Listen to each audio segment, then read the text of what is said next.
બોટાદના ગઢડા તાલુકાનું ઢસા ગામની કન્યા શાળામાં ફરજ બજાવતા એક શિક્ષકના નવતર અભિયાને ચર્ચા જગાવી। અભિયાન છે હું બનું મોબાઈલ ઉપવાસી। પ્રવીણ મકવાણા નામના શિક્ષકને વિચાર આવ્યો કે હાલના સમયે લોકો ફ્રી સમયમાં અને કામકાજના સમયે પણ મોબાઈલનો સતત ઉપયોગ કરી રહ્યા છે। મોબાઈલનો ઉપયોગ ટાળવા તેમણે હું બનું મોબાઈલ ઉપવાસી અભિયાન શરૂ કર્યું। શરૂઆત કરી પોતાનાથી અને પોતાના પરિવારથી। શિક્ષક પ્રવીણભાઈએ પહેલા તો પોતે 4 રવિવાર સુધી મોબાઈલનો ઉપયોગ ન કર્યો। બાદમાં પોતાના બાળકોને મોબાઈલનો ઉપયોગ ટાળવા સમજાવ્યા। ફાયદો થતા શાળામાં વિદ્યાર્થીનીઓને પણ મોબાઈલનો ઉપયોગ ટાળવા સંદેશ આપ્યો। પરિણામ એ આવ્યું કે આ અભિયાનમાં આજે 2000 થી વધુ લોકો જોડાયેલા છે। શાળાની વિદ્યાર્થીનીઓ અલગ અલગ ટીમ બનાવી સોસાયટીમાં જઈ લોકોને હું બનું મોબાઈલ ઉપવાસી અભિયાનમાં જોડાવા લોકોને સંદેશ આપી રહી છે। શિક્ષક પ્રવીણભાઈ મકવાણાના મતે એક જ ઘરમાં રહેવા છતાં પરિવારના સભ્યો મોબાઈલમાં વ્યસ્ત હોય છે। એકબીજાથી વાતો ન કરતા અને સ્વભાવમાં ચીડિયાપણું રહેતું।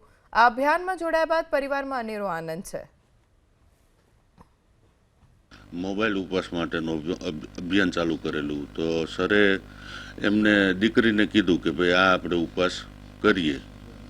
તો મેં કીધું આપણે એક કામ કરો, મેં કીધું આ સરનું એક નવું છે, મને આખું નવાઈ જ લાગ્યું હતું, તમે આપણે ચાલુ કરો। તો અમે ધીમે ધીમે આખું ફેમિલીમાં આ વસ્તુ ચાલુ કરી।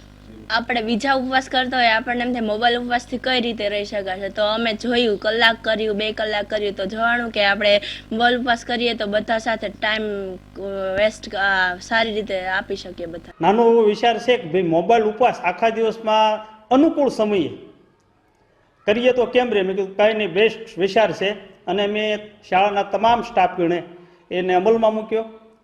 અમારી શાળાના વિદ્યાર્થીઓને પણ એ વિચાર તરફ વાળ્યા છે।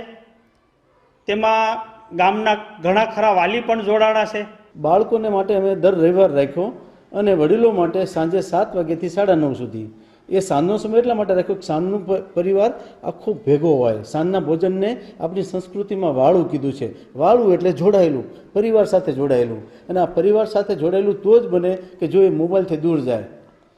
મોટે ભાગે ભેગા હોય પણ સ્ક્રોલિંગ કરવામાં અને રીલ જોવામાં પોતાની રિયલ લાઈફ ભૂલી ગયા છે।